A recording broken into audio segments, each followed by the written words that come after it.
हरे कृष्ण।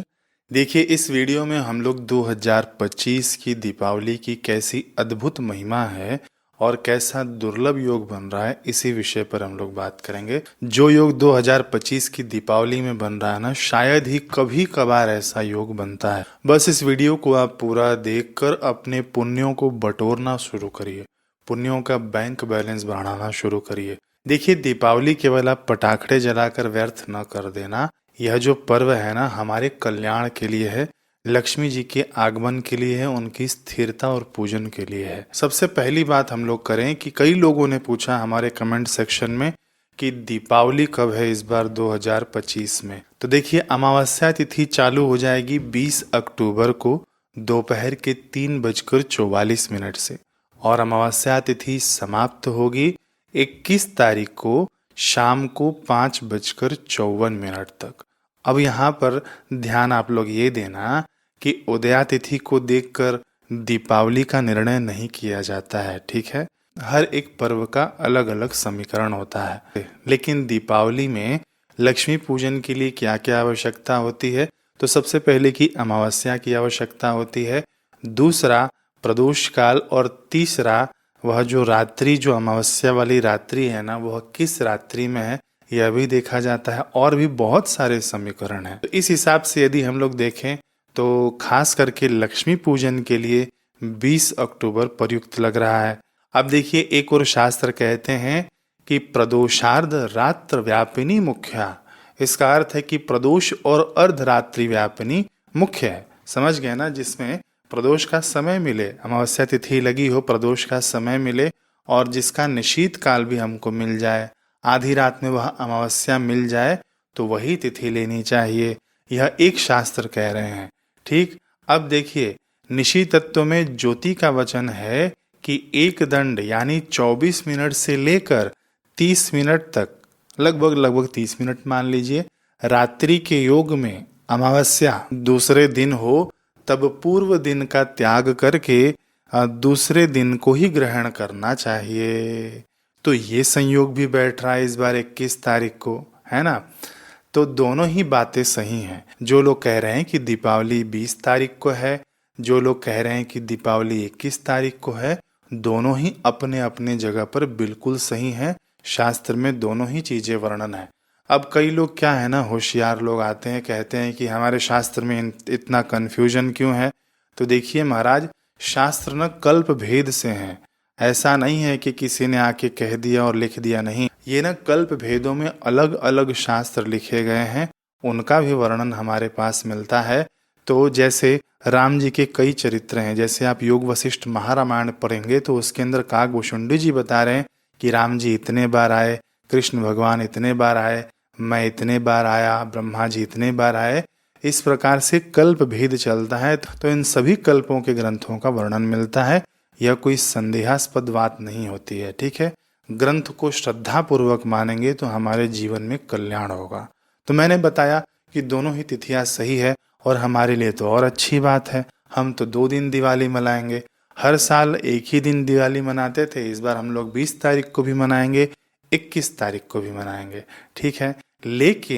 लेकिन यदि आप मुझसे पूछते हैं कि लक्ष्मी पूजन किस दिन करना चाहिए, तो लक्ष्मी पूजन मैं स्वयं 20 अक्टूबर को करूंगा। क्यों करूंगा, मैं आगे अभी आपको बताऊंगा।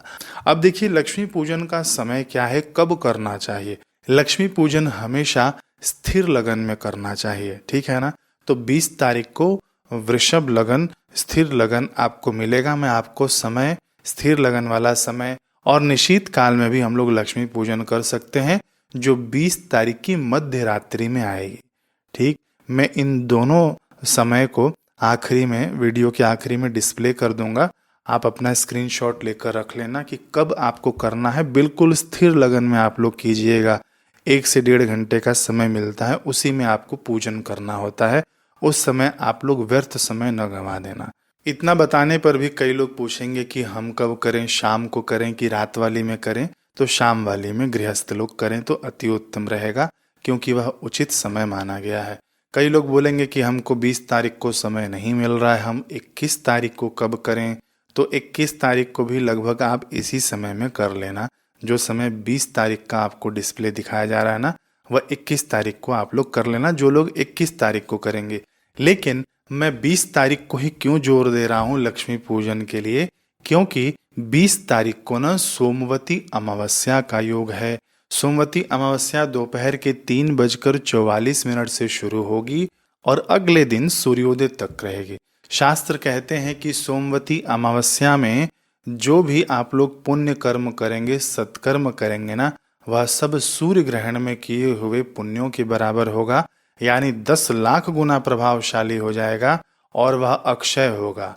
जो भी आपको वह पुण्य कर्म करेंगे वह अक्षय हो जाएगा, यानी उस पुण्य का नाश नहीं होगा। तो इसीलिए मैं जोर दे रहा हूं कि 20 तारीख का लक्ष्मी पूजन करने वाले लोग खूब खूब फायदे में रहेंगे, क्योंकि स्थिर लगन में किया हुआ पूजन, सोमवती अमावस्या के योग में किया हुआ पूजन है ना, प्रदोष व्यापिनी अमावस्या में किया हुआ पूजन, ये बड़ा ही आपको उन्नत कर देगा। अभी आपको दिखेगा नहीं इन आंखों से, लेकिन आपके पुण्य ये आपका कभी पीछा नहीं छोड़ेंगे, है ना। अक्षय पुण्य कहा गया है सोमवती अमावस्या के दिन। सोमवती अमावस्या को ना आप कोई साधारण अमावस्या नहीं समझना। शास्त्रों में वर्णित है कि पुष्कर एवं दिव्य अंतरिक्ष और भूमि के जो सब तीर्थ हैं वे सब सोमवती अमावस्या के दिन जप ध्यान पूजन करने पर ये सभी तीर्थ विशेष धर्म लाभ जापक को प्रदान करते हैं। यानी सरल भाषा में मैं कहूँ तो इस दिन आप जो भी जप करेंगे, पूजन करेंगे ना, उसका फल समस्त तीर्थ, जितने भी तीर्थ हैं पृथ्वी पर, है ना, ये तो आपको आदि भौतिक उनका आकृति दिख रही होगी, लेकिन तीर्थों की भी आकृति होती है आदि दैविक, है ना। तो वे समस्त तीर्थ है, दिव्य लोकों के लोग हमें आशीर्वाद प्रदान करते हैं, उसका पुण्य प्रदान करते हैं, जो लोग सोमवती अमावस्या के दिन पूजन और जप करते हैं। ठीक है, तो देखिए आपके 20 तारीख के पूजन की कितनी महिमा हो जाती है इसी से। अब तंत्र ग्रंथ में भी वर्णन आता है कि ओम अमाय नमस्तुभ्यं सोमाय च नमस्तुते उभयो संगमे विष्णु पूजा फलम अवाप्नुयात्। इसका अर्थ है कि अमावस्या और सोमवार का संगम यदि बन जाता है तो उस दिन विष्णु पूजन के लिए बहुत ही फलदायी माना गया है ना। विष्णु पूजन की भी महिमा इस दिन खूब बढ़ जाती है। अब देखिए आगे शास्त्र कहते हैं कि अत्र यत क्रियते पापम अथवा धर्म संचय। ध्यान से सुनिए, अत्र यत क्रियते पापम अथवा धर्म संचय।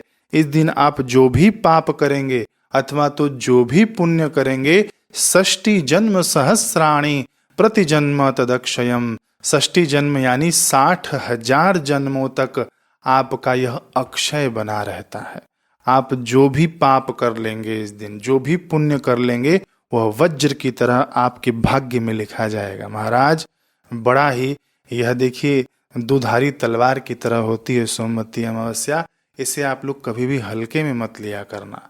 फिर से मैं आपको ये श्लोक पढ़कर बता दूं कि अत्र यत् क्रियते पापम अथवा धर्म संचय। ये तो आपको समझ में आ रहा होगा कितना आसान संस्कृत श्लोक है। अत्र यत् क्रियते पापम, जो भी आप पाप करेंगे, अथवा धर्म संचय, धर्म संचय यानी पुण्य, षष्टि जन्म सहस्राणि 60,000 जन्मों तक, प्रति जन्म तदक्षयम, वो हर जन्म में अक्षय बना रह जाता है। मनुष्य बार बार जन्म लेकर भी उस कर्म के फल से मुक्त नहीं हो सकता। कई लोग अपना सिर कूटते हैं ना कि पता नहीं कौन सा मैंने ऐसा कर्म कर दिया था कि मेरे साथ इतना बुरा हो रहा है, मेरे साथ ही ऐसा हो रहा है, हमारी दरिद्रता ने गला घोट रखा है, न जाने कौन सा ऐसा मैंने पाप कर दिया था। तो इन छोटी छोटी बातों को आप लोगों को ध्यान रखना चाहिए। जब तक उसका प्रायश्चित या भोग नहीं हो जाता उन 60,000 जन्मों तक, तब तक वह कर्म फल अक्षय बना रहता है। ठीक है, इस शास्त्र के श्लोक के अनुसार मैंने बता दिया। तो 20 तारीख के दिन आपको खूब सावधान रहना है। जब से सोमवती अमावस्या का योग लगेगा दोपहर के 3:44 से, ठीक है, और पूरी रात्रि ये योग रहेगा। तो पाप कर्म करने से बचना, ऐसा पुण्य कर्म कर लेना कि हमारे भाग्य को बदल दे। वह मेटत कठिन कुअंक भाल के, सबसे बड़े में बड़ा पुण्य कर्म है भगवान का नाम जप, है ना। दूसरों को दान करना, कुछ अन्नदान सबसे बड़ा दान माना गया है। कार्तिक मास में मैंने महिमा बता रखी है आप लोगों को। भगवान का पूजन तो करना ही, वह तो हम अपने लिए कर रहे हैं, लेकिन किसी और के चेहरे पर मुस्कान आ जाए, वह हमने कर लिया तो हमारा कुभाग्य सौभाग्य में जरूर बदल जाएगा। ये सोमवती अमावस्या का प्रभाव है। तो अभी आप लोगों को बिल्कुल क्लियर हो गया होगा आपको दिवाली पर लक्ष्मी पूजन कब और क्यों करना चाहिए। आगे भी और शास्त्र कहते हैं, मैं आपको वह भी बता दूं कि सोमवती अमावस्या के दिन किया गया स्नान, दान व श्राद्ध अक्षय होता है। ठीक है, लेकिन ये शाम के समय से लग रहा है तो श्राद्ध आप लोग यहाँ पर नहीं कर सकते हैं। बाकी आप लोग स्नान करें जब शाम के समय तो हर हर गंगे कहते हुए, और जब सुबह उठें ना 21 तारीख के सुबह सुबह सूर्योदय से पहले भी आपको स्नान कर लेंगे हर हर गंगे कहते हुए, तो भी आपका वह स्नान अक्षय पुण्यदायक होगा। दान भी अक्षय हो जाएगा, जो मैंने आपको अभी बताया। अब लोग पूछेंगे हम क्या दान करें। भैया आपके पास ना जो भी चीज वस्तु हो, अथवा तो कई लोग ना श्रम दान भी करते हैं, सेवा भी करते हैं, वह भी एक दान ही है। अपने हैसियत के अनुसार, है ना, अपने सामर्थ्य के अनुसार जो भी आप दान पुण्य कर सकें वह आप लोग करिएगा। बाकी देखिए, चींटियों को आप लोग थोड़ा आटा डाल सकते हैं। किसी को भगवान ने कुछ नहीं दिया हो तो आप इतना भी तो कर ही सकते हैं, है ना। कुल मिला के पुण्य कर्म में रत रहिएगा। इस दिन पाप कर्म करने से जरूर बचिएगा। सोमवती अमावस्या के विषय में शास्त्र कहते हैं कि इस दिन मौन रहकर जो स्नान करते हैं उनको 1000 गौदान का फल मिलता है। तो चुप होकर स्नान करना है बस। कितनी सरल और सहज चीज बताई है शास्त्रों में। अब देखिए, दरिद्रता ने जिसका खूब गला घोट रखा हो तो क्या काम करना। संयोग देखिए कितना उत्तम बन रहा है। दिवाली का दिन है ना, अमावस्या तिथि है सोमवती अमावस्या, और सोमवती अमावस्या का यह प्रयोग है। इस दिन क्या करना है, यदि आपका दरिद्रता ने गला घोट रखा हो तो तुलसी जी के पास एक दिया जला देना, घी का दिया। ठीक है, बोलेंगे अब गोल बत्ती वाला है लंबी बत्ती वाला, भैया कोई भी जला देना, कोई भी चलेगा। तो आप लोग एक दिया जला देना और तुलसी जी की 108 परिक्रमा करनी है। सोमवती अमावस्या के योग में ही किया जाता है, लेकिन इस बात का आप लोग ध्यान रखना कि सूर्यास्त होने से पहले आप लोग कर लें।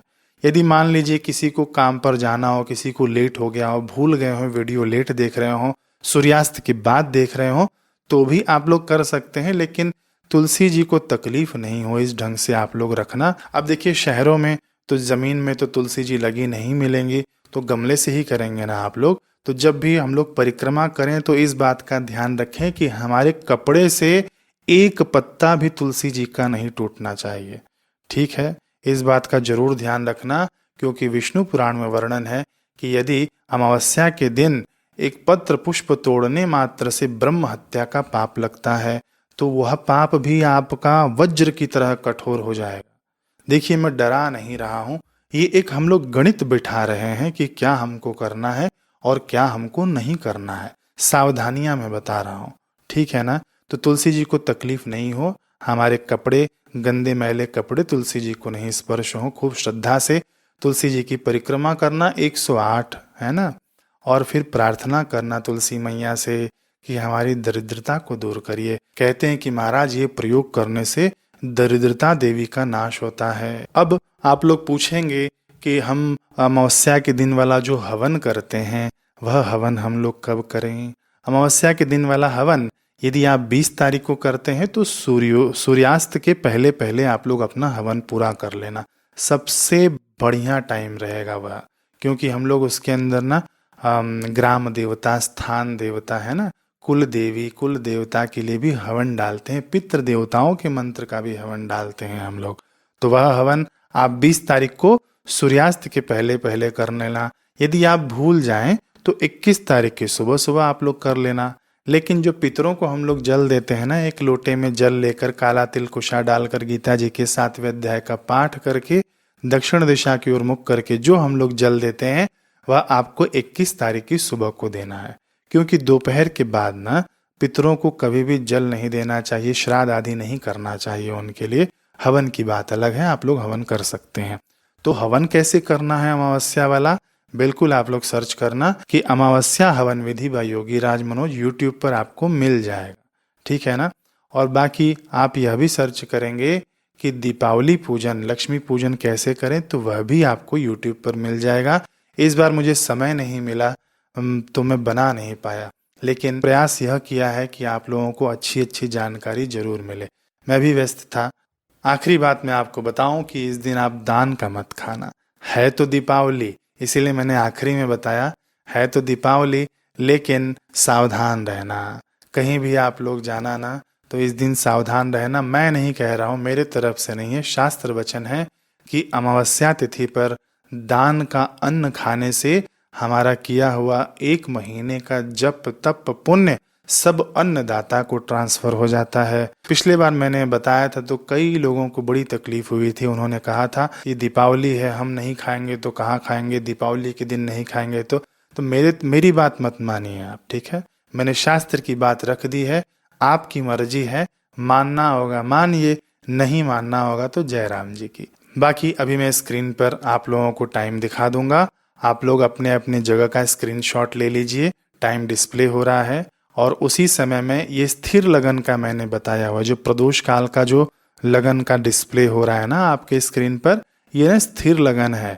इसके अंदर यदि आप लक्ष्मी जी का पूजन करेंगे तो लक्ष्मी जी स्थिर होंगी। जरूर आप लोग औरों को भी भेजिए ताकि सभी को लाभ हो। बहुत अच्छी अच्छी बातें इसके अंदर बताई गई हैं। मेरी भावना यही है कि आपकी भी उन्नति हो, मेरी भी उन्नति हो और सभी की उन्नति हो। सर्वे भवन्तु सुखिनः। आप सभी को दीपावली की हार्दिक शुभकामनाएं। हरे कृष्ण।